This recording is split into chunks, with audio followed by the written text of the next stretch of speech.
ሰላም የተወደዳችሁ የኤሪሳት ቴሌቪዥን ተከታታዮች ዛሬ ሐምሌ 16 ቀን 2026 የተሰናዱ የረፋድ ዜናዎችን ወደ እናንተ ማድረስ እንጀምራለን። እንድትከታተሉን በአክብሮት እንጠይቃለን።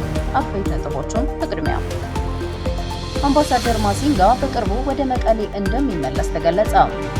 በሰሜን ሱዳን በተፈጠረ ግጭት 8 ሰዎች ሲሞቱ ሌሎች 16 ቆሰሉ። የእስራኤልና የአሜሪካ ባለስልጣናት ውይይት አደረጉ። ኢራን የመብረቅ ዘመቻ ያለችውን ጥቃት ፈጸመች። ኢራን በዮርዳኖስ የሚገኝ የጦር ሰፈር ላይ ጥቃት ፈጸመች። አርጀንቲና ወደ ዓለም ዋንጫ ፍጻሜ ያለፈች። ወደ ዝርዝር ዜናዎቹ እናልፋለን። ከኛ ጋር ቆዩ። አምባሳደር ማሲንጋ በቅርቡ ወደ መቀሌ እንደሚመለስ ተገለጸ።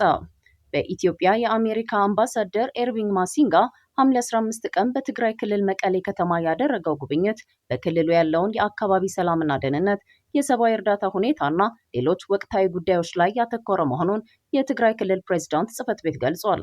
የክልሉ ምክትል ፕሬዝዳንት አቶ አማኑኤል አሰፋ እንደገለጹት አምባሳደር ማሲንጋ ከክልሉ አመራሮች የቀረቡለትን ሀሳቦች ለፌዴራል መንግስት አቅርቦ ከተወያየ በኋላ በቅርብ ቀናት ወደ መቀሌ እንደሚመለስ አስታውቋል።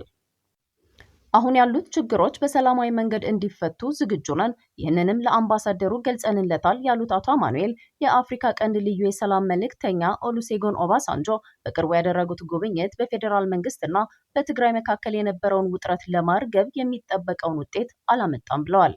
በሌላ በኩል የቀድሞው የትግራይ ጊዜያዊ አስተዳደር ፕሬዝዳንት ጌታቸው ረዳ አምባሳደር ማሲንጋ ከተለያዩ የፖለቲካ ኃይሎች፣ ከሲቪል ማህበረሰብ ተወካዮችና ከማህበረሰብ መሪዎች ጋር መገናኘታቸውን በመጥቀስ ይህን ጥረት አድንቀዋል።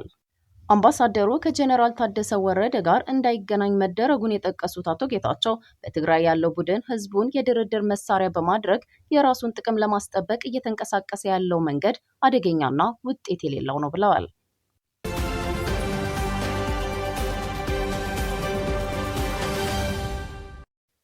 በሰሜን ሱዳን በተፈጠረ ግጭት 8 ሰዎች ሲሞቱ ሌሎች 16 ቆሰሉ። በሰሜናዊ ሱዳን በሚገኘው የአልዳባ ከተማ በተከሰተ የታጠቁ ቡድኖች ግጭት 8 ሰዎች ሲሞቱ ሌሎች 16 መቁሰላቸውን የሱዳን የሕክምና ባለሙያዎች ቡድን ሐምሌ 15 ቀን አስታውቋል። የሱዳን ሐኪሞች ቡድን ባወጣው መግለጫ ግጭቱ ሐምሌ 14 ምሽት በከተማዋ ገበያ አካባቢ በተለያዩ የታጠቁ ቡድኖች መካከል መከሰቱን ገልጿል። ሆኖም የተጋጩት ቡድኖች ማንነትና የግጭቱ መንስኤ አልተገለጸም። የሱዳን የዜና ተቋማት የአልዳባ ከተማ የጸጥታ ኮሚቴን በመጥቀስ በግጭቱ ውስጥ በህገወጥ የእጽ ዝውውር የሚሳተፉ ቡድኖች እጅ እንዳለበት ገልጸዋል። እስካሁን ድረስ ስለ ግጭቱ ወይም በክስተት ውስጥ ስለተሳተፉት ቡድኖች የመንግስት ወይም ሌላ ይፋዊ መግለጫ አልተሰጠም። የሐኪሞቹ ቡድን በከተማዋ ውስጥ የህግ አልባነት መጨመሩን፣ በሲቪል ነዋሪዎች መካከል የመሳሪያ ልውውጥ መበራከቱንና የዜጎች ደህንነት እየተባባሰ መሄዱን በመግለጽ የሱዳን ባለስልጣናት በዚህ ጥቃት ላይ አስቸኳይ ምርመራ እንዲጀምሩ ጥሪ አቅርበዋል። በሱዳን የቀጠለው ጦርነት በዓለም ላይ ካሉት እጅግ የከፉ የሰብአዊ ቀውሶች አንዱን አስከትሏል። በዚህ ጦርነት በ10 ሺዎች የሚቆጠሩ ሰዎች ተገድለዋል፣ በሚሊዮኖች የሚቆጠሩ ሌሎች ደግሞ ከመኖሪያ ቦታቸው ተፈናቅለዋል ሲል የአናዶሉ የዜና ወኪል ዘግቧል።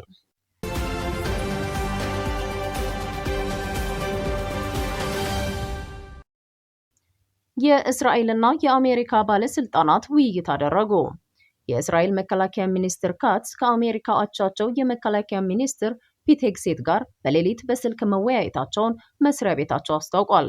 በውይይቱ ወቅት የአሜሪካው መከላከያ ሚኒስትር ፒት ሄግሴት አሜሪካ በኢራን ውስጥ ስላከናወነቻቸው ወታደራዊ እንቅስቃሴዎች ለካትስ ማብራሪያ የሰጡ ሲሆን ሁለቱ መሪዎች በቀጣይ ሊፈጠሩ በሚችሉ ማናቸውም አዳዲስ ሁኔታዎች ዙሪያ በሀገራቱ መካከል ያለውን ወታደራዊና ዲፕሎማሲያዊ ትብብር አጠናክሮ ለመቀጠል ተስማምተዋል። በሌላ በኩልም መከላከያ ሚኒስትር ካትስ እስራኤል በሶሪያ በጋዛና በሊባኖስ ግንባሮች እያከናወነቻቸው ስላሉት ወታደራዊ ተግባራትና ስምሪቶች ለአሜሪካ አቻቸው ገለጻ አድርገውላቸዋል። ካትስ በመግለጫቸው ላይ እስራኤል በድንበሮቿ አካባቢ አሜሪካ በእሷ ምትክ ወታደራዊ እርምጃ እንድትወስድላት ፈልጋም ሆነ ጠይቃ አታውቅም። እኛ የእስራኤልን ዜጎች ከማንኛውም አይነት ስጋት የመከላከል ጽኑ ኃላፊነትና ቁርጠኝነት አለብን፣ ለወደፊቱም የምናደርገው ይህንኑ ነው በማለት የሀገራቸውን ሉዓላዊ አቋም አስምረውበታል።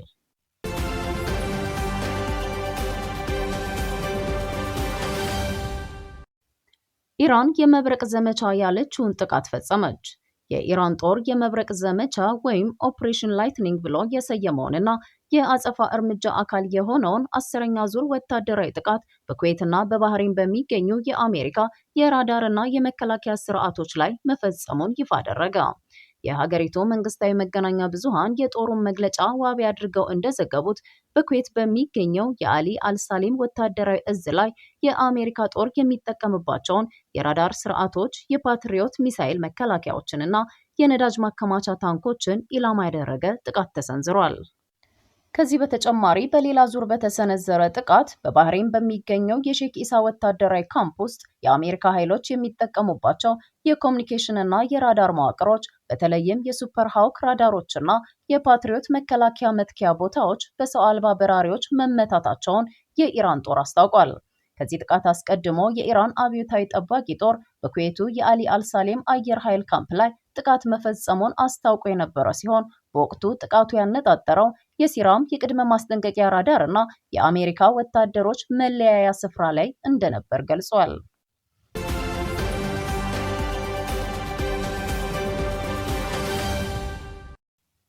ኢራን በዮርዳኖስ የሚገኝ የጦር ሰፈር ላይ ጥቃት ፈጸመች።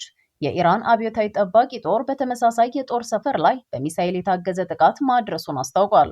አብዮታዊ ጠባቂ ጦሩ ለዮርዳኖስ ሕዝብ ባስተላለፈው መልእክት ኃይሎቹ በዮርዳኖስ አልአዝራቅ በሚገኘው እጅግ ግዙፍ የጦር ሰፈር ውስጥ የሚገኘውን የአሜሪካ የጦር አውሮፕላኖች ማቆሚያና አዲሱን የአሜሪካ የምዕራብ እስያ የእዝና ቁጥጥር ማዕከል ካይበር ሻካም በተሰኙ ባሊስቲክ ሚሳይሎች ኢላማ በማድረግ አውድመዋል ሲል ገልጿል።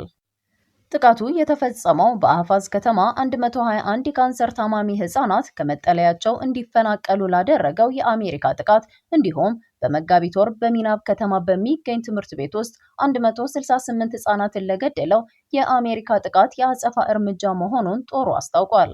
በመሆኑም የዮርዳኖስ ህዝብ መሬቱ በህጻናት ለሚፈጸሙ እንደዚህ አይነት ወንጀሎች መገልገያ እንዲሆን እንዳይፈቅድ አሳስቧል።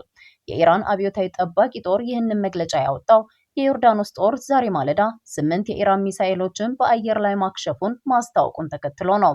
የኢራን መደበኛ ጦር በዮርዳኖስ አዝራቅ አየር ኃይል የጦር ሰፈር ላይ የድሮን ጥቃቶችን መፈጸሙን የዜና አውታሮች ዘገባዎች ያመለክታሉ።